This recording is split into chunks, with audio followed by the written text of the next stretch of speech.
Continuing with our JSON generation series, I have another method. What if we use JavaScript to generate JSON? I mean, after all, there must be a reason they call it JavaScript object notation, right? Now, the benefit of using JavaScript to generate JSON is that we can use the script engine's JSON serializer to transform any JavaScript object into JSON.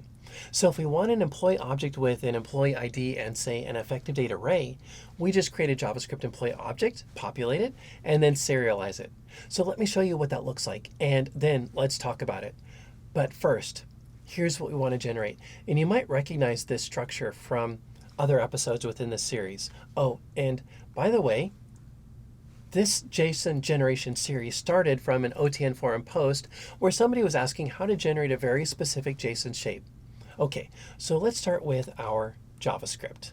Our JavaScript will be running through the JVM script engine manager within the context of the application server. Okay, now said another way, our JavaScript will be running through Java, running through PeopleCode within the app server.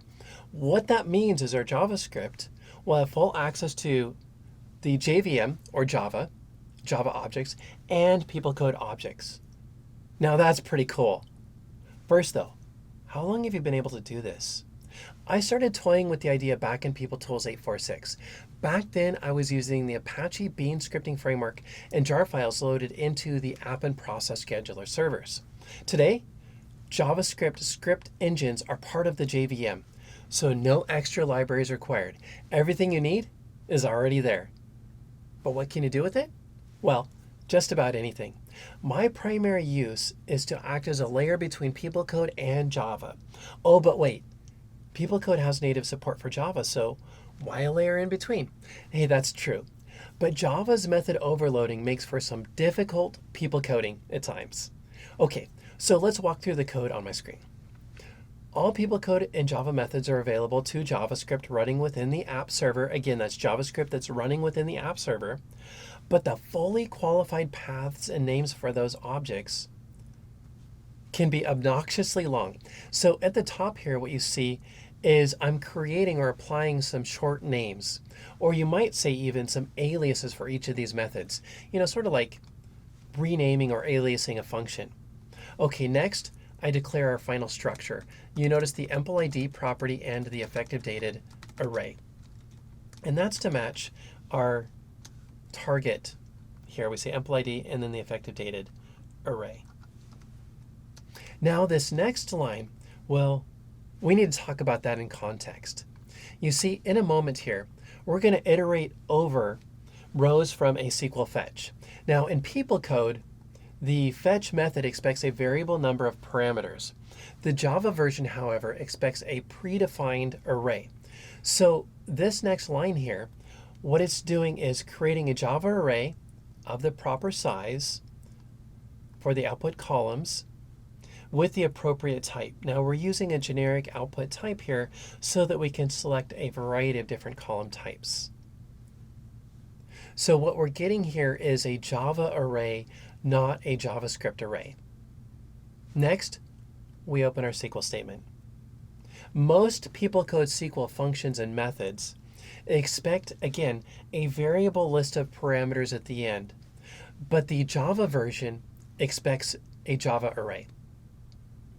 So that's why you see these brackets here around our variable. This is a design time declared array with one element to match that one bind variable. And you notice I keep mentioning Java, not JavaScript. Yes, that's true. We are looking at JavaScript, but this is JavaScript running in the JVM with full access to Java definitions, and these PeopleCode routines, these PeopleCode functions and methods we're invoking expect Java objects, not JavaScript objects. Okay, the next series here is iterating over the SQL results. In this case, it's the rows of effective dated data. And then we're taking those effective dates from the Java array and now pushing them into the effective date JavaScript array. And now finally, we're using the JSON serializer to convert the JSON object into a string. Now, I did something a little tricky here. This return value is pushed into a global variable named result. In a minute, we're going to review the PeopleCode that launches this JavaScript. That PeopleCode has full access to the JavaScript global namespace. For example, you notice the employee ID variable I've referenced a few times here. It's used throughout our code, but not declared anywhere within our code. The value is not set anywhere within our code. The declaration and value were set in the script engine global namespace in PeopleCode before invoking this script. Now, this is sort of like the predefined JavaScript variables you find in a web browser. Okay, now into the PeopleCode. Our PeopleCode starts by initializing the JavaScript script engines from Java, and then we load our JavaScript. In this case, my JavaScript is stored in a message catalog entry. But here's a question. If PeopleTools stores JavaScript in HTML definitions, why did I choose a message catalog entry? That's a really good question. App engines can't invoke the getHTML text function. Now on my blog, you'll find a SQL alternative. It's a SQL alternative that selects from the HTML definitions table. But for this example, I thought I'd just stick with the message catalog entry.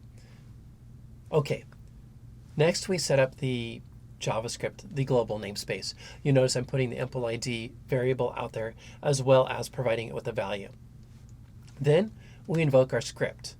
And once our script returns, we ask for the result variable, that value that our JavaScript is putting into the global namespace.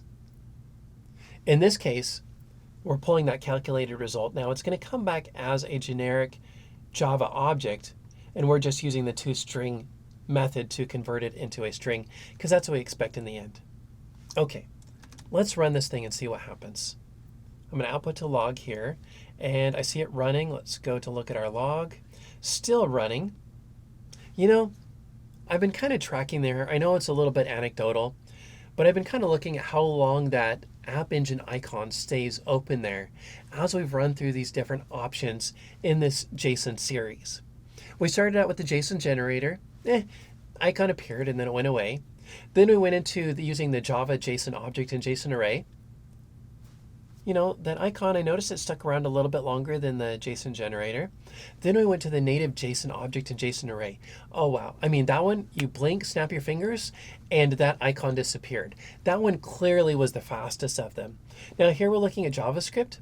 It took a little bit longer. So if performance may be a problem, why am I showing this example? Well, there are several reasons.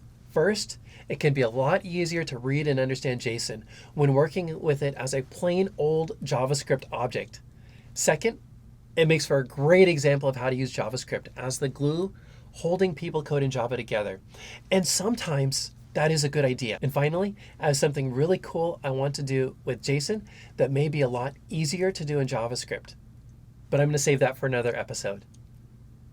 In this session, we covered PeopleCode, PeopleTools, Java, and JavaScript, all technologies we cover in our PeopleTools courses. Give us a call and let us help you develop a PeopleTools training plan. Now, if you enjoyed this episode, be sure to like, share, comment, and subscribe for more content. And we look forward to seeing you in the next episode.